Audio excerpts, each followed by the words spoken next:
The old armory, finished in 1916, still stands as one of the most impressive buildings here. Itself a piece of history. Inside, it holds history.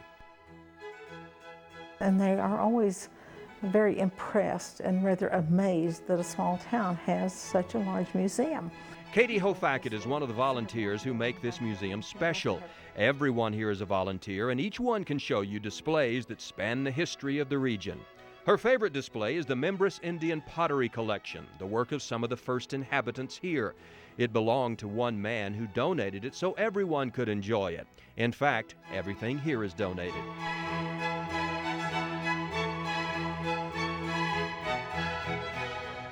And it's not really run as formally as other museums, I think, and so people come in and they want to give something, and we take it. Most of the time we do. The huge doll collection was donated as well. There's everything from a Shirley Temple doll to a Jesse Ventura doll. And this one, at the end of World War II, a soldier found it in the rubble after the atomic bomb was dropped on Hiroshima. The gentleman that found it put it under his coat, carried it home with him, and after a long period of time, it was donated to this museum. While you see specifically Deming history, it's also the history of the region. There's ranching, mining, business, the military from Fort Cummings in 1863 and Camp Cody and the Deming Air Base in World War II. While the museum does have an entire section devoted to the military, this corner is something special. It commemorates the Bataan Death March and the young men from Deming who perished there. Bataan. During World War II, U.S. soldiers, including many New Mexico National Guardsmen, were trapped in the Philippines and captured by the Japanese and force-marched without food or rest. And many died or were killed on the march. And Deming lost several. Deming lost a lot of young men. I don't think anyone escaped that. One thing you will see here is the very first car ever to arrive in Deming. This is it. It was brought in 1907 by Mr. Nordhaus, who was a businessman here. It was a brand new REO. They don't make them anymore.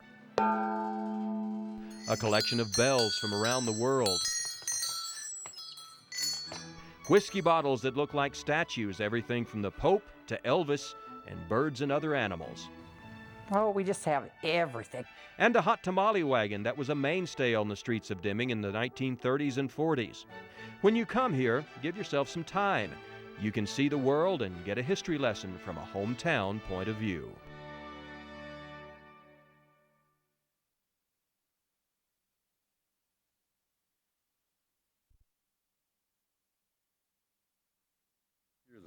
Back in November, Fred Hazley was searching in this arroyo for some interesting rocks when he saw one. I saw this little rock that was unusual, and I started excavating around it and saw that it looked like a tusk. So he called the experts. This is a great opportunity. They found two giant tusks. To find a pair of tusks like this is just incredible. Each tusk is about 9 to 10 feet long. They're from a Columbian mammoth, a large, very large ancient elephant. Based on the size, they're so huge, these tusks, that it was probably a big old bull male, which would have been, 50, 60 years old. He says it probably weighed 10 tons and was 12 feet tall. A man would be only as tall as one of its legs. Mammoths were likely very common here thousands of years ago, but it's uncommon to find tusks in such good shape. I've been doing this for 25 years here and in Florida and other places, and at least for mammoths, I've never seen anything this nice. Morgan says this is the most complete mammoth ever found in this part of New Mexico. What it is actually preserving and protecting. What is that? It's Paleo-Indian. It's curved. This Columbian mammoth was a huge animal, probably larger than a present-day African elephant. And when it lived here thousands of years ago, the topography of this land was probably much the same, but the climate and what grew here were very different. Today, the landscape supports only mesquite, creosote, and cactus. But when the mammoth was here, it was a lush grassland with plenty of rain, flowing streams, a bosque with trees and thick vegetation. There was plenty for a mammoth to eat. That's why the mammoths were here, because a lot of vegetation for them to live. Yeah, mammoths, I would expect, needed about 150 to 200 pounds of forage a day to move. And this wouldn't support them today. Not today, no, it hardly supports a cow. So far, they have found the tusks, a shoulder blade, a leg bone, and a small piece of a foot bone of the mammoth, and they found a bonus, the tooth of an ancient horse. All of the bones will be taken to the Museum of Natural History in Albuquerque, and Fred Hazley says he'll keep looking. I'm looking for a saber-toothed kangaroo rat, but they assure me there isn't such thing as that.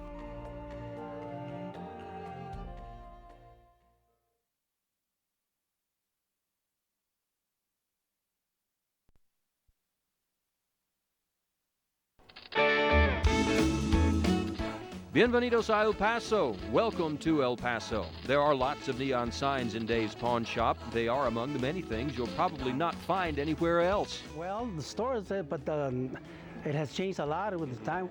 We got a lot more stuff in here than we used to. Son 9.95, 3x25. Ray Cortez started working here in 1959, and he's seen those changes. Nowadays, people bring in mostly jewelry to pawn, but not always. They used to bring in all kinds of tools, bicycles, wheelchairs, walkers, artificial limbs, dentures. Dentures? Plastic eye. Chuy de la O wanted to pawn here one. Wanted to pawn his eye? Yeah, a long time ago. For the record, they never took those limbs or walkers or artificial eyes. He thinks pawning that eye was just a joke. Dave's pawn shop was started in 1950 by Dave Barron. Today his son Larry owns it, and he has made it a very entertaining place. He just said he likes kind of weird stuff. Yep. That's for sure. You can look around here. You got a lot of that in here. One thing you immediately notice is he likes a lot of interesting and offbeat things in his shop. There are a lot of heads in here, like this one. He says this was once part of a wax dummy of Wilbur Wright. You know Wilbur. He and his brother Orville invented and flew the first airplane at Kitty Hawk, North Carolina. There's a guy in a bird cage. They call him Joe Palooka because he looks like a fighter who took too many punches to the nose. And in a jewelry case, a lovely girl whose body is nowhere to be found. There are dragon kites from Indonesia. Some old Nazi memorabilia from World War II. Religious symbols. And on the front wall, another little display of weirdness. What is this? Well, all of those pictures are from the circus, different circus. It's definitely one of the most interesting shops downtown, probably one of the busiest as well. He says this is not a particularly busy day. This is actually two businesses. In the back, people bring in things to pawn. And in the front, it's typical retail with plenty to sell. We used to sell pistols, Pistols. guns. That's what we used to sell. But the only guns they sell now are fake. They just look like real antiques.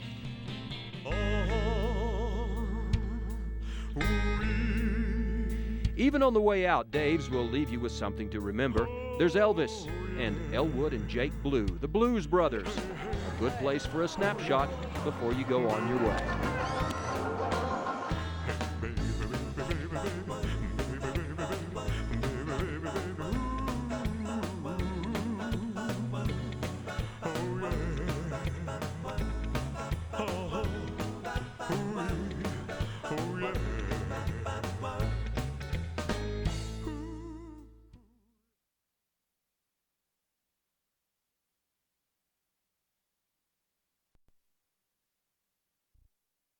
For the most part, the landscape of southern New Mexico has looked the same for many, many years. It's a landscape that Captain Joe Kittinger saw a lot of on August 16, 1960, because he was higher, much, much higher than a bird's eye view.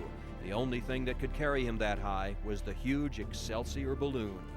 The balloon lifted off from Holloman Air Force Base early that morning and climbed to an altitude of almost 20 miles. There, at the edge of space, Captain Kittinger jumped. Went through my checklist, stood up, said a silent prayer, pushed the final button, and jumped. And then I rolled over my back, and I looked up, and the balloon and the gondola was just rocketing into space at a speed I could not imagine. It was just flying into space. It was still. I was going down at such a rate that I couldn't believe. The jump was to test a new parachute system to keep men from spinning as they fell and to test how pressure suits could allow humans to survive at that altitude. But Joe was typical of the test pilot mentality. A small stabilizing chute deployed immediately to keep him from spinning, and for the next 4 minutes 36 seconds, Kittinger was in free fall. At 90,000 feet, he was falling at 713 miles per hour. He was the first person to break the sound barrier with his body. At 17,500 feet, the main chute opens, and he drifts safely to Earth. It's a record that still stands after 41 years. We didn't do it for a record. We did it to gather information we needed. We did it not for parachutists, not for record, but for astronauts and aviators. And he and his crew proved that men could work and escape from the hostility of space.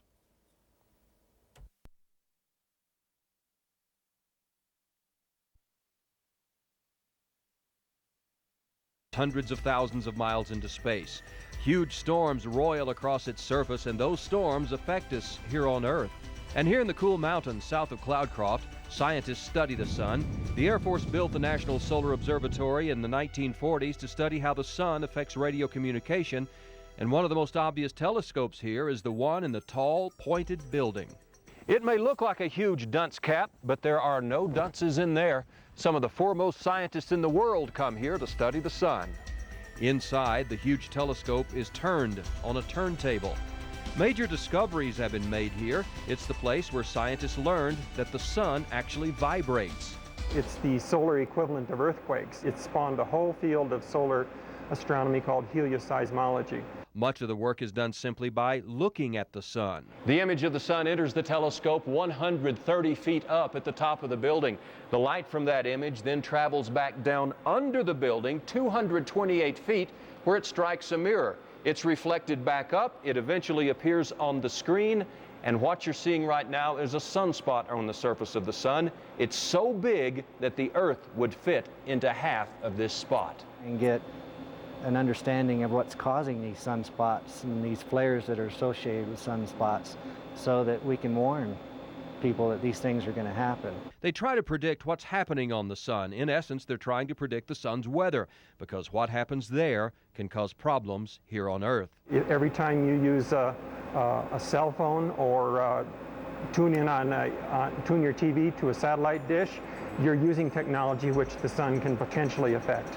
Even though much of the observatory is more than 40 years old, it's still one of the most important places to study our closest star. Of all the astronomical objects, the only one that really affects us here on Earth is the sun.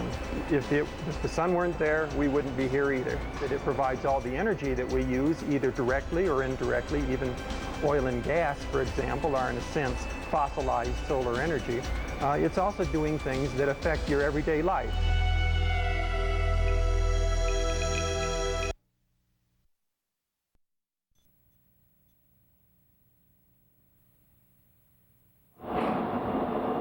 Living on Earth is kind of a blessing because you can actually just with your naked eye look up and see 6,000 things in the sky at night, and they're wonderful things. What are they? And so man's been curious about it since the beginning of time. And one of the best places to see the sky is the Apache Point Observatory. When the sun goes down, the work starts. Scott Kleinman and Stephanie Snedden are both astronomers. But before they can look at the stars, they must prepare the telescope.